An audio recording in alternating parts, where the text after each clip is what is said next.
강구는 주거를 참고하시면 되겠습니다. 자, 우리 오늘 주시는 하나님 말씀을 우리 함께 같이 보도록 하겠습니다. 오늘 주시는 말씀은 출애굽기 9장입니다. 출애굽기 9장 13절 보겠습니다.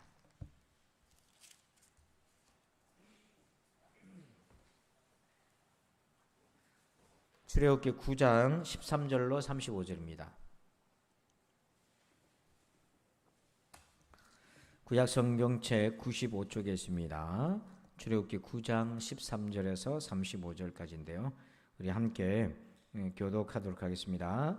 여호와께서 모세에게 이르시되 아침에 일찍 일어나 바로 앞에 서서 그에게 이르기를 히브리 사람이 하나님 여호와의 말씀에 내 백성을 보내라. 그들이 나를 섬길 것이니라.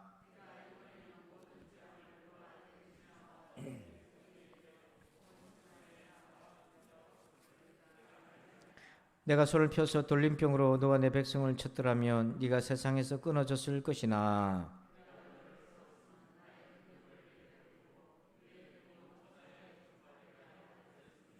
네가 여전히 내 백성 앞에 교만하여 그들을 보내지 아니하느냐.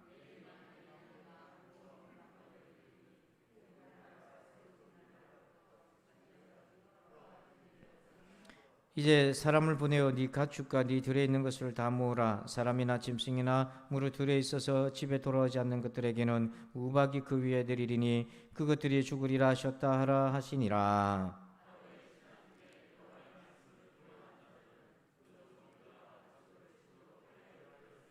여호와의 말씀을 마음에 두지 아니하는 사람은 그의 종들과 가축을 들에 그대로 두었더라.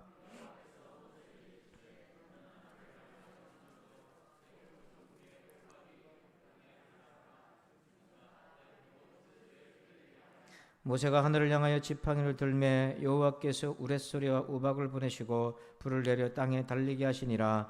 여호와께서 우박을 애굽 땅에 내리시매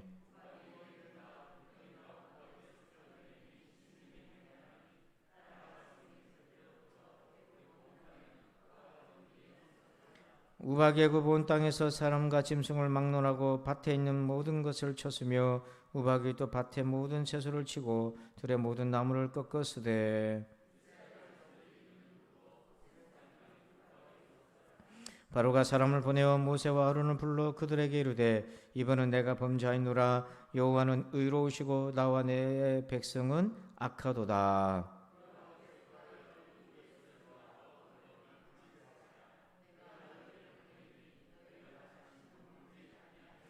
모세가 그에게 이르되 내가 성에서 나가서 곧 내 손을 여호와를 향하여 펴리니 그리하면 우레소리가 그치고 우박이 다시 있지 아니할지라. 세상이 여호와께 속한 줄을 왕이 알리이다.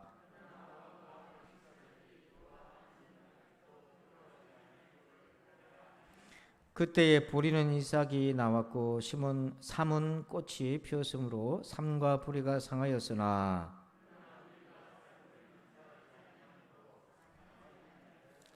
모세가 바로를 떠나 성에서 나가 여호와를 향하여 손을 펴매 우레소리와 우박이 그치고 비가 땅에 내리지 아니하니라.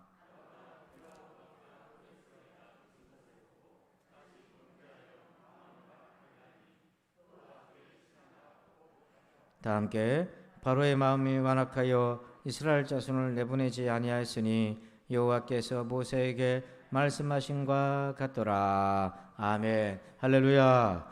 자, 오늘 말씀의 제목을 한번 읽어볼까요? 시작. 선택. 자, 오늘은 본문 가지고 조금 다른 내용으로 좀 접근해보자 하는데요. 먼저 화면에 사도행전 17장 26절과 27절 한번 같이 읽어봅시다. 시작. 인류의 모든 족속을 한 혈통으로 만드사 온 땅에 살게 하시고 그들의 연대를 정하시며 거주의 경계를 한정하셨으니 이는 사람으로 하나님을 더듬어 찾아 발견하게 하려 하심이로되 그는 우리 각 사람에게서 멀리 계시지 아니하도다. 아멘. 자, 여기 사도행전 17장 26절을 보니까 하나님이 모든 족속, 인류 모든 족속을 어떻게 만들었다고 되어 있어요? 한 혈통으로 만들었다 그렇게 되어 있어요. 왜 그렇게 하셨나? 그렇게 하신 이유가 27절에 보니까 사람으로 하여금 하나님을 뭐예요? 더듬어 찾아 발견하게 하되, 여기서 이제 더듬다 이렇게 되어 있는데 원래 원문은 뭐냐면 그렇게 해서 하나님을 찾도록 믿도록 하기 위해서 한 혈통을 만들었다. 그렇게 되어 있어요. 자, 그러니까 여러분 그래프를 한번 보십시다. 여러분 이 조상의 이 빛과 어둠, 이 유전이 얼마나 중요한지. 자, 우리 보면 믿음의 조상이 있어요.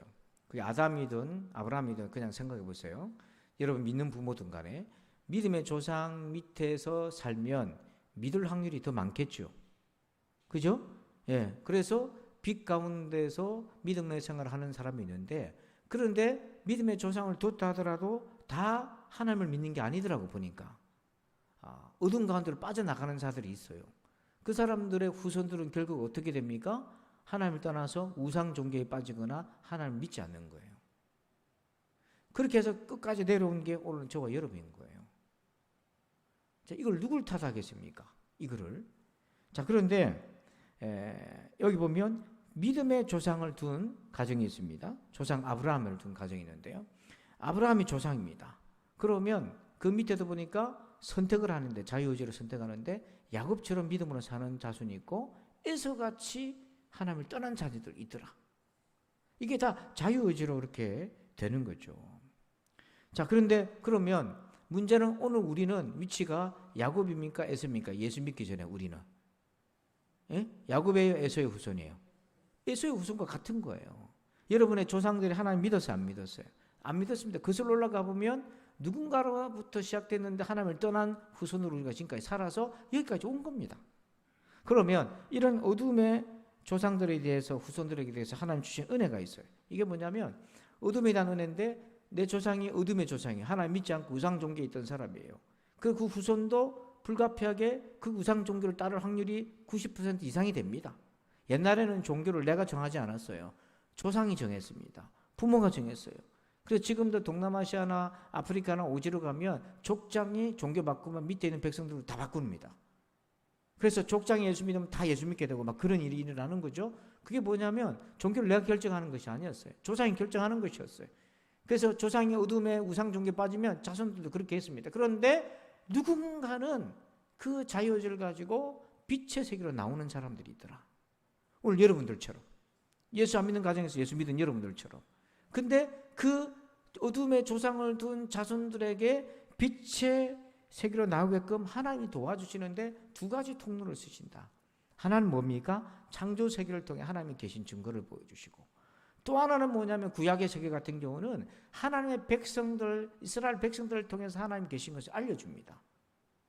그리고 오늘날 같으면 예수 믿는 사람들을 통해 복음이 전해져요. 이 과정에서 성령께서 역사하여 주십니다. 감화 감동을 시켜줘요.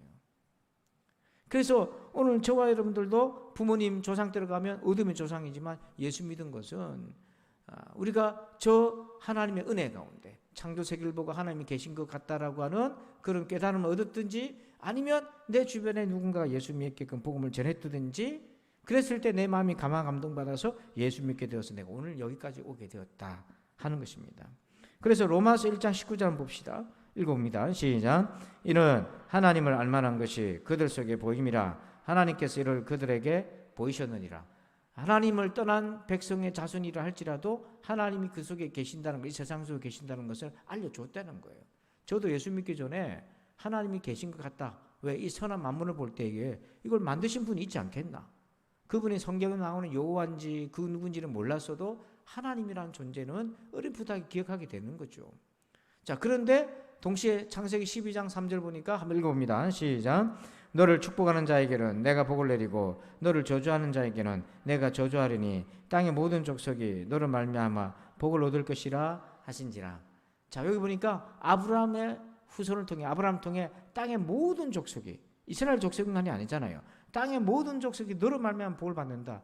이 말은 하나님이 아브라함을 택해가지고 땅의 모든 족속들에게 하나님에 대한 믿음을 선포하는 통로로 삼으셨다는 거죠. 자, 그런데 안타깝게도 복음을 듣지 못하면 자연 만물을 통해 하나님 계신 것 같다라는 것을 아는 사람도 있지만, 대부분의 사람들이 이 자연 만물을 통해 하나님을 바라보기보다는 그걸 우상으로 만들어서 왜곡시키는 경우가 많다. 근데 그걸 누굴 탓하겠나? 누굴 탓하겠나? 요즘 현대인들에게 참 이해 안 되는 좀 비합리적인 태도가 있어요. 자, 여러분 표를 하나 보면 이것입니다. 조상에 대한 엇갈린 반응이 있어요. 조상의 여러분 제가 백시인데 뭐 내가 결정해서 백시 온 게 아니잖아요. 부모님이 그랬으니까 나는 백시잖아요. 여러분 살면서 여러분 성취에 대해서 가끔 불만을 가질 수도 있겠으나 대부분은 어떻게 하고 삽니까? 순응하고 살아요. 또 여러분 대한민국에 태어나고 싶어서 태어난 게 아니잖아요. 근데 나 미국에서 태어났으면 그런 한 번쯤 꿈을 꿨다 할지라도 그거 뭐 사춘기 때 저렇게 지나가는 것이고 실제로 살면서 그걸 뭐 합니까? 순응하고 사는 거예요.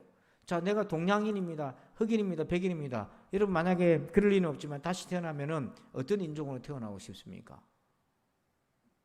예? 그런 생각 안 해봤어요? 나 백인으로 태어나고 싶어. 뭐 그렇게 할 수도 있겠죠. 근데 지금 동양인으로 태어났다고 해서 처음 한두 번은 그렇다 하더라도 이제 내가 어떻게 할 수 없는 거잖아요. 정상적인 상식적 사고를 가진 사람이라면 수용하잖아요. 그래서 거기에서 노력하고 애를 쓰고 행복하게 살려고 노력하잖아요. 그런데 어찌된 판인지 우리 모두가 죄인이다라고 하는 사실에 대해서는 사람들이 안 받아들이는 거예요. 내가 죄지었나 이렇게 얘기하는 거예요. 여러분 우리 모든 사람이 죄인이다. 하나님 영광 이루지 못했다.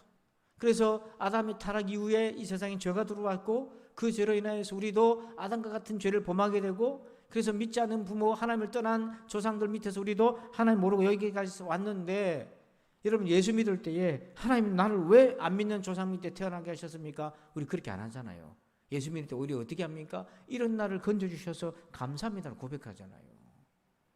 그러니까 지금 이 땅에 사는 모든 사람들을 예수 믿지 않는 모든 사람들은 내 의사랑 상관없이 믿지 않는 조상 때로부터 하나님을 떠난 조상들로 인해서 내가 여기까지 왔지만 그러나 하나님 우리를 긍휼히 여기셔서 우리에게 자연세계를 통해 하나님의 존재를 깨닫게 하시고 그리고 믿음의 사람들을 통해 복음을 듣게 하시고 성령의 감화 감당으로 예수 믿게 하신 줄로 믿습니다. 이게 우리 현실이에요. 이걸 받아들여야 돼요. 그러니까 가끔 이렇게 질문하는 사람이 있어요. 이순신 장군이 구원받았나? 제가 그걸 한번 심도 깊게 다뤄보려고 하는데 결국 이순신 장군도 보면 나라를 구하고 신에게는 아직도 12척이 남아있습니다. 그래서 나라를 살린 공과는 있지만 여러분 그렇다고 해도 그 공과가 그의 인간의 죄의 속성을 덮을 수는 없는 거잖아요. 그러면 그런 복음을 들을 기회가 없는데 그럼 어떻게 하나? 하나님 불공평하신 거 아닌가?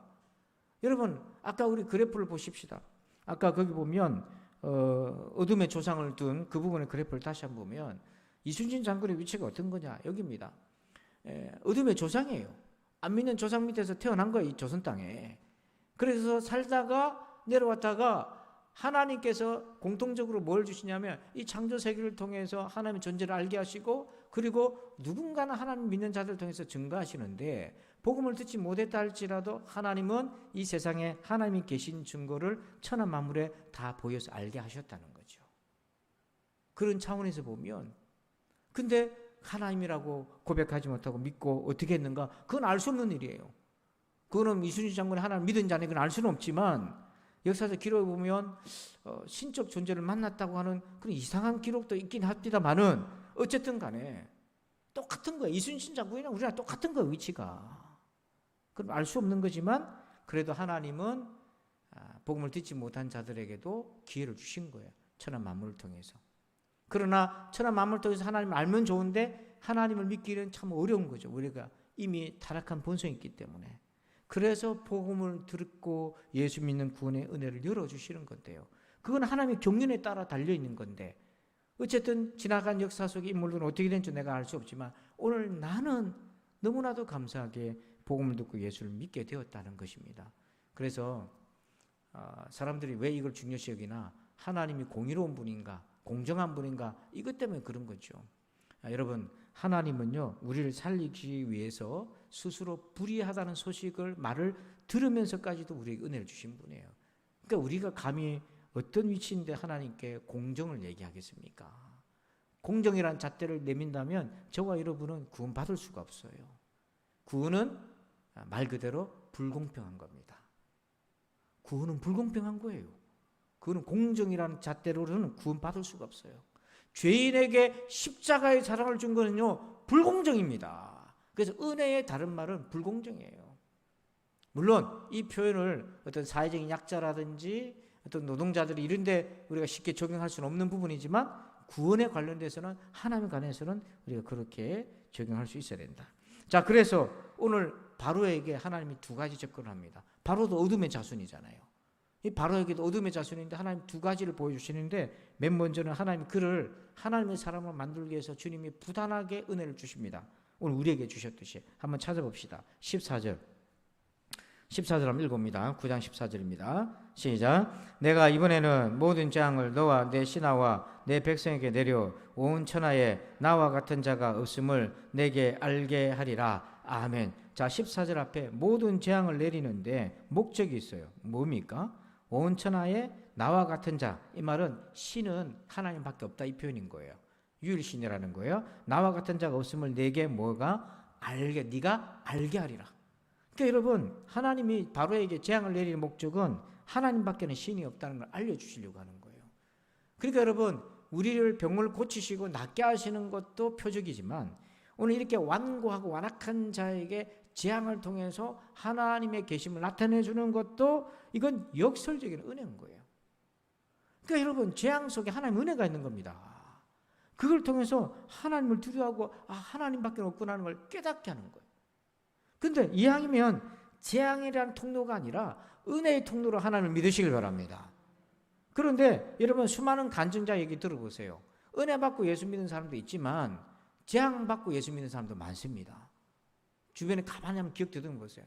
여러분 가운데 예수 믿게 됐을 때 계기가, 여러분 병들었을 때나 사업이 망했을 때나 여러분이 어떤 고난에 처했을 때 예수 믿었던 분 계시지 않습니까?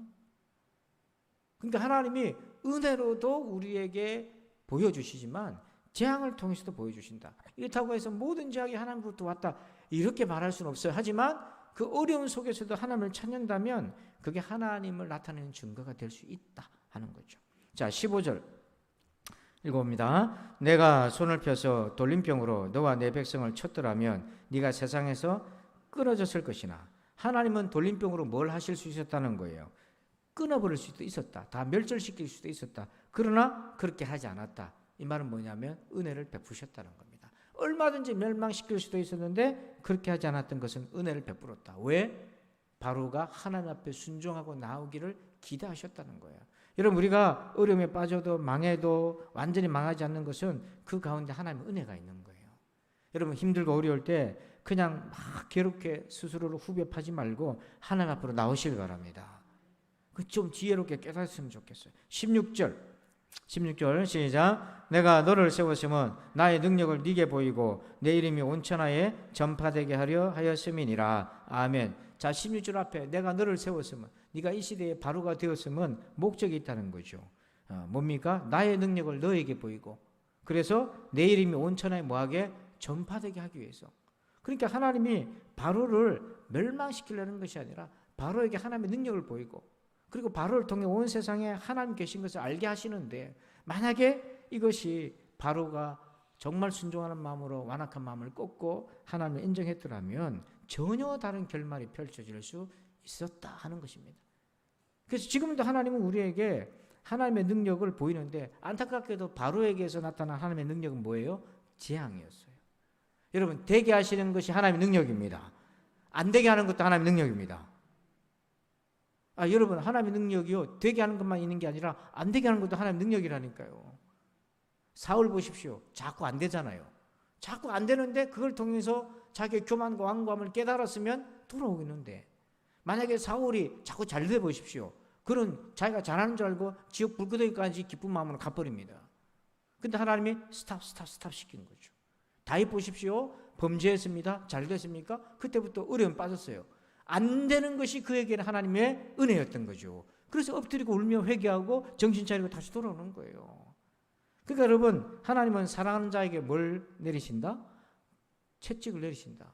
그러니까 여러분, 하나님의 능력은 양면성이 있다. 빛과 어둠이 다 있다 하는 것을 좀 기억하면 좋겠고요. 자, 그 다음에 19절 보십시다. 19절 시작. 이제 사람을 보내어 네 가축과 네 들에 있는 것을 다 모으라. 사람이나 짐승이나 무릇 들에 있어서 집에 돌아오지 않는 것들에게는 우박이 그 위에 내리리니 그것들이 죽으리라 하셨다 하라 하시니라. 아멘. 자, 참 하나님이 친절하게도 19절 앞에 사람을 보내서 네 가축과 들에 있는 것들을 다 뭐하라고 되어 있습니까? 집에 불러들여라. 다 모아라. 다 죽는다. 그 밖에 있으면. 하나님이 진짜로 다 멸살시킬 것 같으면 예고도 안 합니다. 예고도 안 하고 갑자기 들이닥치실 건데 예고하고 집에 빨리 들어오게 해라. 이게 뭐예요? 은혜인 거예요. 여러분, 성경에서 제가 은혜의 정의를 성경 구절을 통해서 소개한 적이 있습니다. 기억하신 분 계실까요? 하박국 3장 2절에 은혜의 정의가 나와요. 자, 보면 하박국 3장 2절 끝에 보십시오. 끝에 보면 빨간 글씨가 있는데요. 한번 읽어주십시오. 시작. 이스라엘 백성들이 범죄에서 망해가고 있는 상황인데도 이 하박국 선지자가 하나님 앞에 구하는 거예요. 하나님, 진노 중에 있는 줄 압니다만은 그래도 우리를 긍휼히 여겨주세요. 그게 은혜인 거예요. 그러니까 은혜는 뭐냐면 잘한 사람한테 베푸는 게 아니고 진노의 대상이지만 그래도 하나님 불쌍히 여기게, 이게 은혜인 거예요. 지금 바로를 향해, 애국 백성들을 향해, 그게 지금 이스라엘 볼 때는 박수치고 자랑할 게 잘 됐다 이게 아니고요. 그 바로의 백성들이 나중에 누가 되냐면 이스라엘 백성들이 바로 백성들처럼 되잖아요. 그러니까 하나님이 그렇게 진노 중이라도 긍휼을 베푼 거예요. 집에 들여라. 집에 들여라. 피할 길을 알려주세요. 자, 그러면 집에 오지 않는 이 가축과 사람은 어떻게 되겠습니까? 죽게 되죠.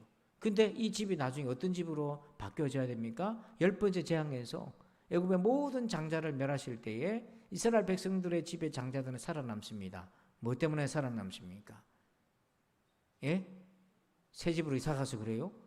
분양받아서 그랬습니까? 집에 뭐가 발라져 있어요? 예, 어린 양의 보혈의 피가 있는 집으로 들어가야 구원받습니다. 이게.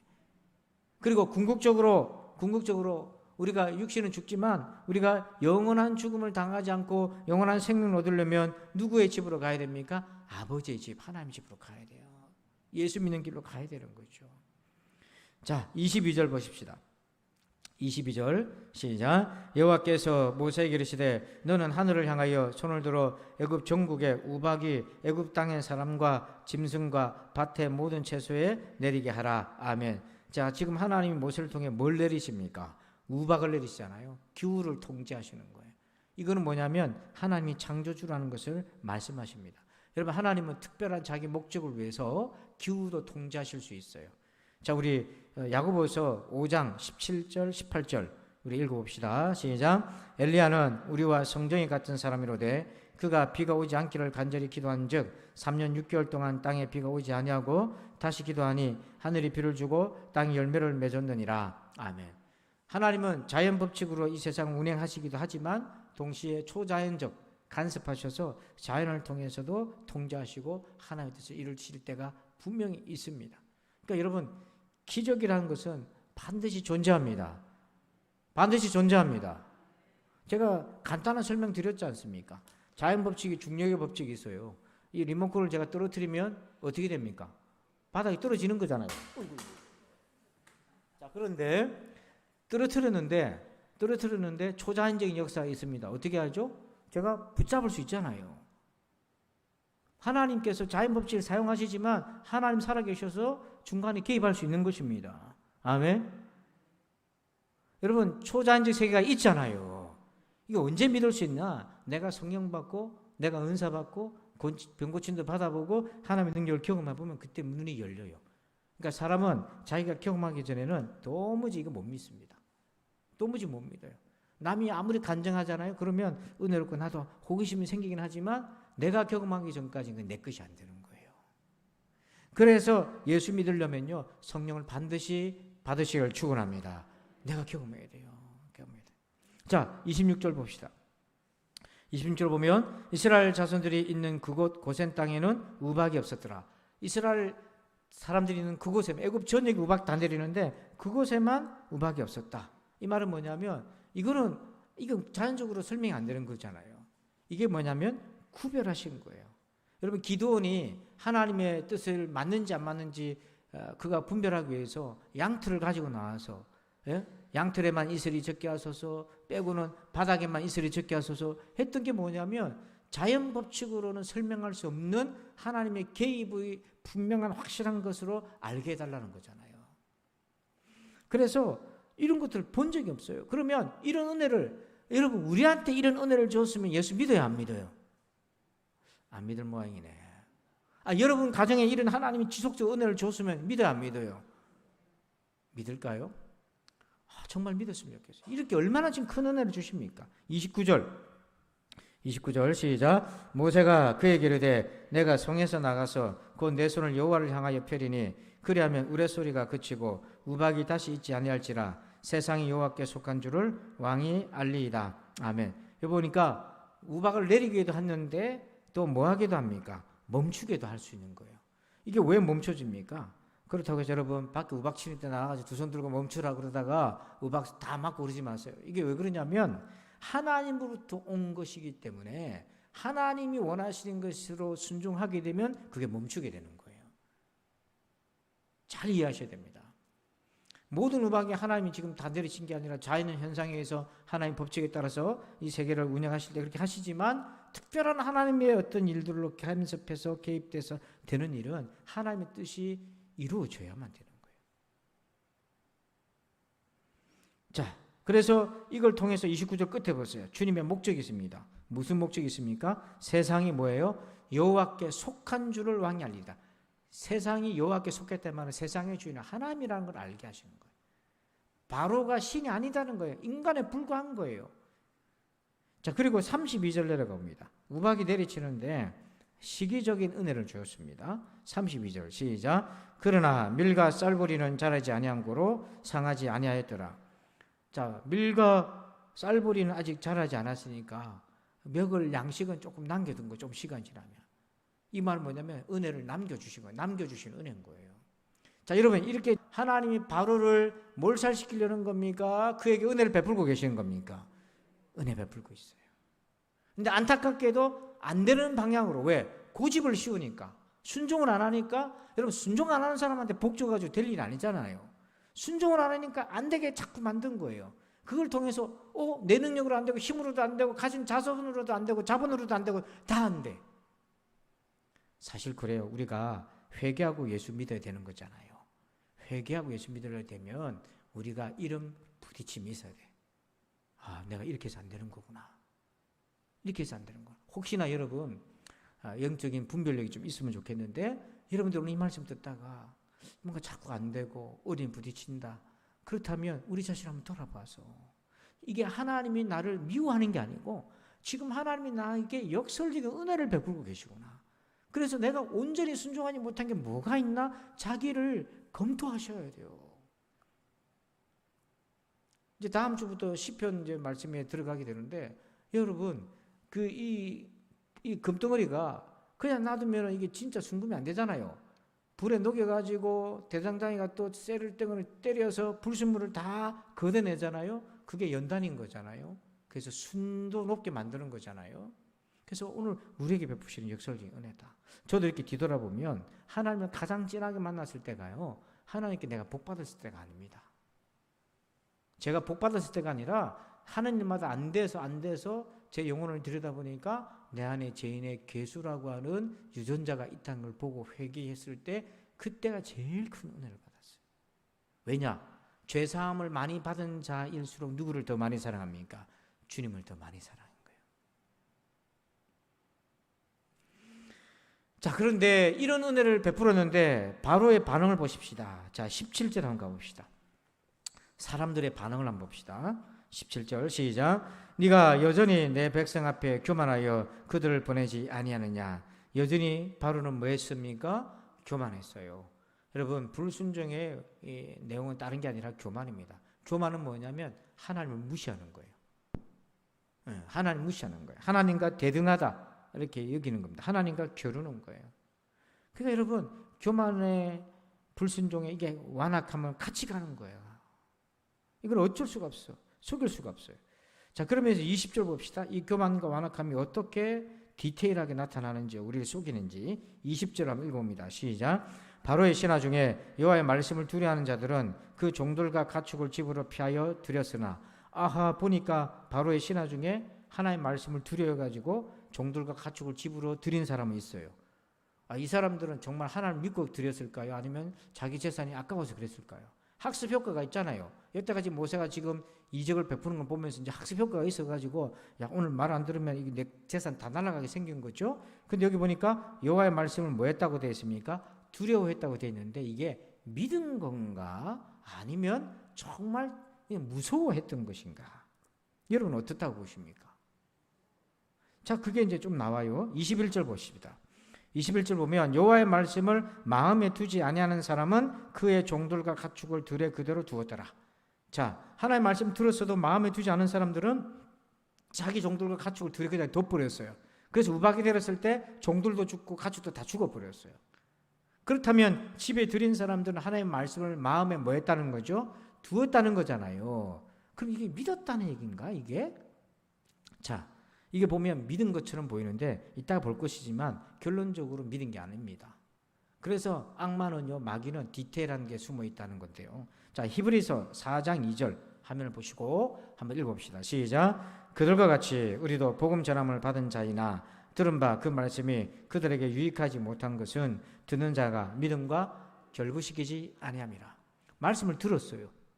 들었는데 그게 구원에 유익이 되지 못하는 것은 뭐로 결부를 안 시켰다? 믿음을 결부를 안 시켰다. 결부라는 말이 뭐냐면 쉽게 말하면 우리식으로 얘기하면 비빔밥입니다. 재료를 넣어가지고 같이 비벼야 되는데 듣긴 들었는데 비비질 않은 거예요. 넣어서 같이 섞질 않은 거죠. 그러니까 지금 가축과 종들을 말씀이 무서워가지고 집에 들이긴 했는데 그게 믿은 게 아니었더라. 임기응변이었더라. 자, 왜 그런가? 34절 보세요. 34절입니다. 시작. 바로가 비와 우박과 우레소리가 그친 것을 보고 다시 범죄하여 마음을 완악하게 하니 그의 신하가 꼭 같더라. 그러니까 결국에는 하나님을 말씀을 두려워해서 종들과 가축을 집에 들였는데 그게 믿어서 그런 게 아니고 말 그대로 손해나는 게 싫어서 무서워서, 즉 말씀을 마음에 두긴 했지만 그걸 믿음으로 결부를 안 시켰던 거죠. 그러니까 오늘 예수 믿을 때 이런 사람들이 참 많은 거죠. 이런 우리가 함정에 빠질 때가 참 많은 거예요. 믿음의 진정성은 언제 나타나냐면 상황이 종료된 후에 반응을 통해서 나타납니다. 저 사람이 정말 하나님 믿었는지 안 믿었는지. 여러분, 기도 응답을 받았잖아요. 그 사람이 하나님을 요술지팡이로 믿은 건지 정말 하나님을 인격적으로 의지한 건지는 응답받고 난 이후를 보면 알아요. 응답받고 난 뒤에 더 잘해야 됩니까? 어떻게 됩니까? 근데 많은 사람들 중에는 화장실 갔다 온 사람이 있어. 응답을 화장실 갔다 온 것으로 생각하면 안 되잖아요.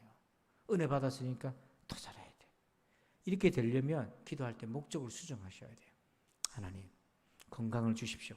여러분 요즘 계속 신유연애를 위해 기도하는데요. 여러분 기도하시기 바랍니다. 그러면 묻겠습니다. 왜 건강이 필요합니까? 지금까지는 왜 건강이 필요합니까? 물으면 자식도 고생 안 시키려고. 대부분 보면 답을 그렇게 하더니고 또 내가 하나님 앞에 갈 때까지 내가 민폐 안 끼치고 맛있는 거 먹고 좀 좋은 구경도 하고 오래 살고 내가 그래야지. 여러분 그건 일반 사람들이 다 생각하는 건데 우리가 하나님께 건강을 구하는 것은 건강하여서 주를 위해 살겠다고 헌신하시길 바랍니다. 그래야 하나님이 건강을 주실 거 아닙니까? 그래서 건강 달라고 건강 줬더니 안 보여. 예배당이 안 보여. 어디 가 있나 보니까 저기 지리산 천왕봉 올라가시고 야호 하고 있네요. 야호 하고.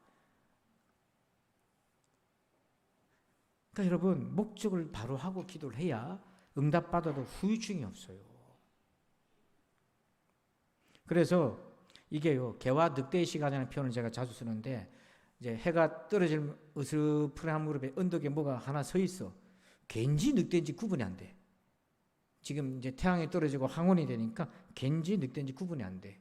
이게 뭐냐면 이게 믿음인지 내가 임기응변으로 하는 건지 정말 하나를 믿어서 가축들을 집에 들이는 것인지 내가 손해보기 싫고 무서워서 그러는 건지 자기도 헷갈릴 때가 있어요. 개와 늑대의 시간이 있어요. 그걸 경험한 사람이 사울입니다. 자, 사무엘상 28장 3절 한번 읽어봅니다. 먼저 같이 여러분 읽어주세요. 시작.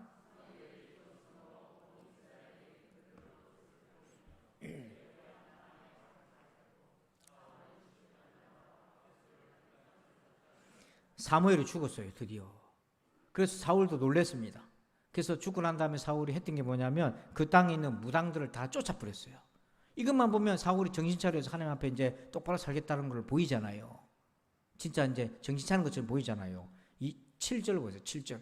읽읍시다. 시작. 사울이 그의 신하들에게 이르되 나를 위하여 신접한 여인을 찾으라. 내가 그리로 가서 그에게 물으리라 하니 그의 신하들이 그에게 이르되 보소서 엔돌에 신접한 여인이 있나이다. 7절에는 뭐 합니까? 뭘 찾습니까? 무당 찾는 거예요.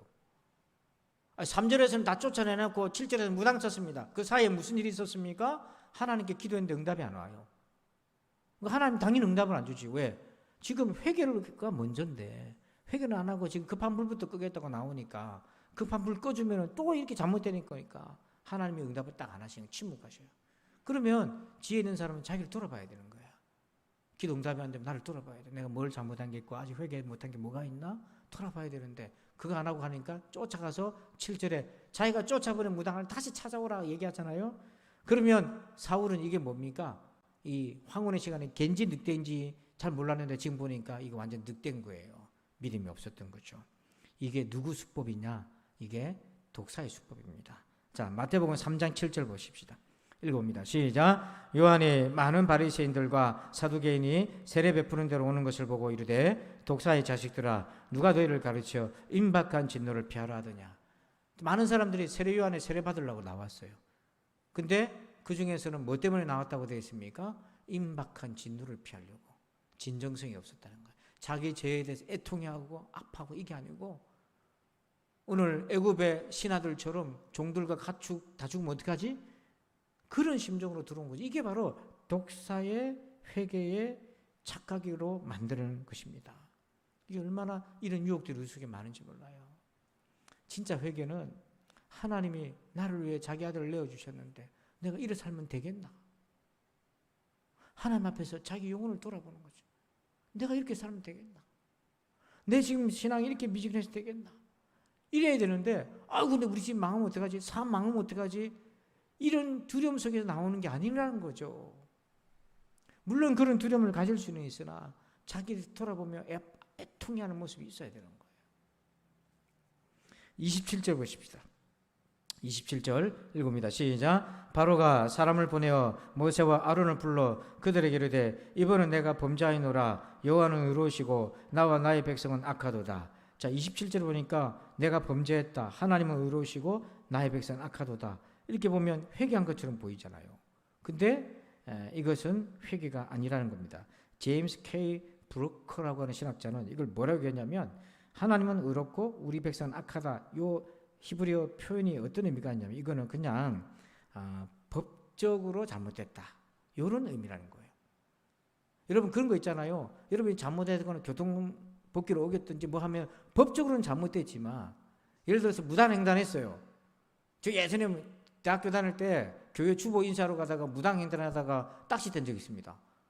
전투경찰이 나를 불러요. 나 처음 보는데 왜 나를 부르지? 전혀 생각이 없었어요. 그래서 지금 딱지 떼더라고. 무단횡단했다고. 자기 실적 올려야 된다고. 나 대학생들 돈도 없는데 이럴 수가 있냐고. 그랬더니 자기도 비슷한 처지인데 나도 오늘 실적 올려야 돼서 내가 가볍게 끌어. 그래 돌아서 내가 회개했겠습니까? 화가 나가지고 그랬죠. 잘못은 했어 내가. 왜? 무단횡단했으니까. 지금 바로가 나의 백성과 나는 잘못했다 이 말은 뭐냐면 내가 법적으로는 잘못했다 이 얘기지. 그래서 제임스 브루커라는 사람이 뭐라고 했냐면 그 학자 양심에 도덕적으로 회개한 게 아니다는 얘기예요. 우리가 그런 식으로 하나님 앞에 설 때가 참 많더라. 그러면서 30절 보십시다. 30절 읽어봅니다. 시작. 그러나 왕과 왕의 신하들이 여호와 하나님을 아직도 두려워하지 아니할 줄을 내가 아나이다. 거기에 아직도 하나님을 두려워하지 않아.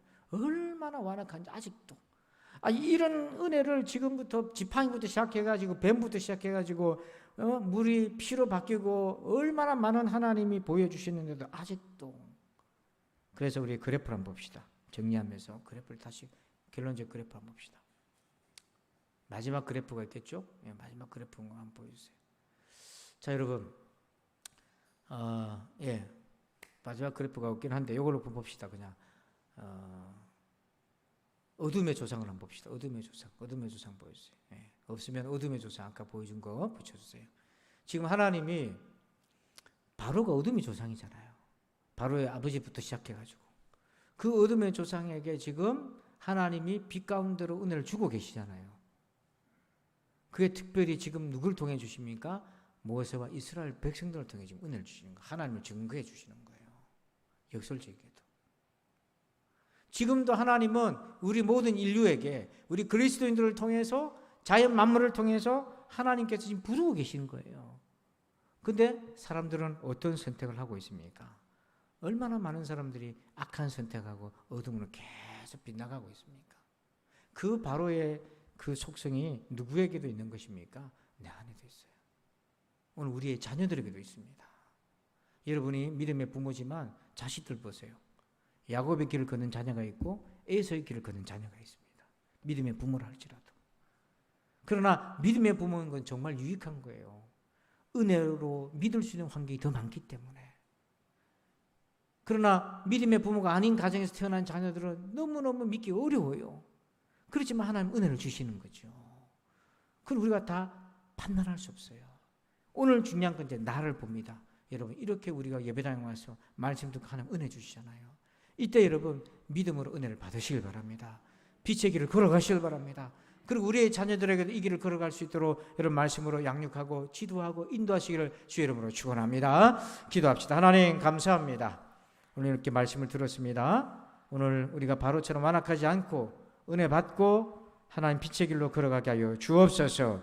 감사하며 예수님의 이름으로 기도합니다. 아멘. 우리 찬송합시다. 우리 찬송 우리 한 장 부르시고 같이 합심해서 기도할 텐데 197장입니다. 은혜가 풍성한 하나님은 이 찬송 부르시고요. 지금 7시 50분인데 여러분 우리가 한 10분 이상 통성으로 기도합시다. 오늘 말씀 가지고 기도할 때 내 안에 얼마나 많은 은혜를 주셨습니까?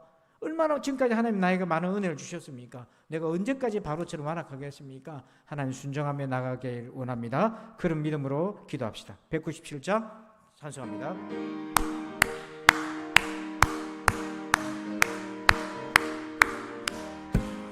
은혜가 풍성한 하나님은 믿는 자 한 사람 한 사람 어제도 오늘도 언제든지 변찮고 보호해 주시네. 주여 성령의 은사들을 오늘도 내려 주소서. 성령의 뜨거운 불길로서 오늘도 충만케 하소서. 정욕과 죄악에 물든 마음을 성령의 불길로 태우사 정결케 하소서. 태우소서.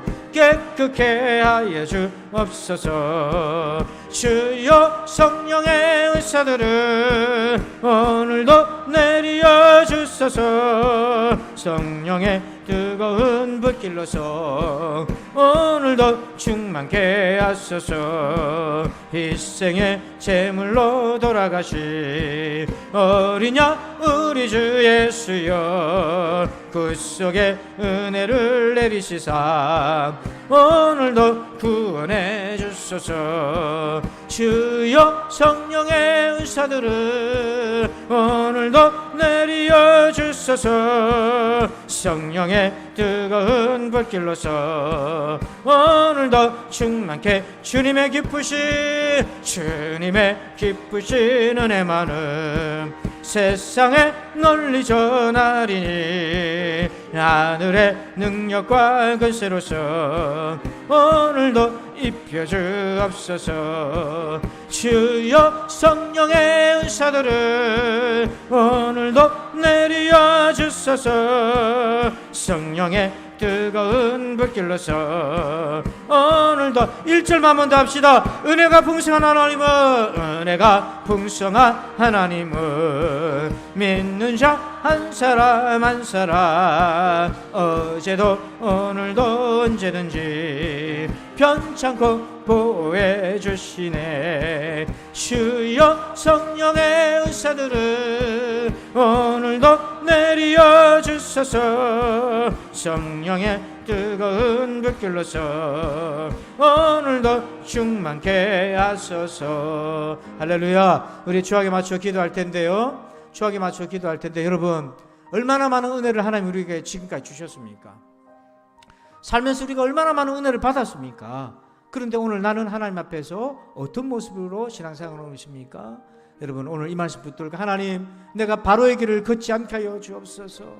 내가 하나님의 길을 걷기를 원합니다. 은혜의 길을 걷기를 원합니다. 그런 마음으로 우리 두 손 높이 들고 하나님 앞에 은혜에 순종하며 살기를 원합니다. 그렇게 결단하며 우리 다 같이 합심해서 주의 삼상으로 기도합시다. 주여 주여 주여.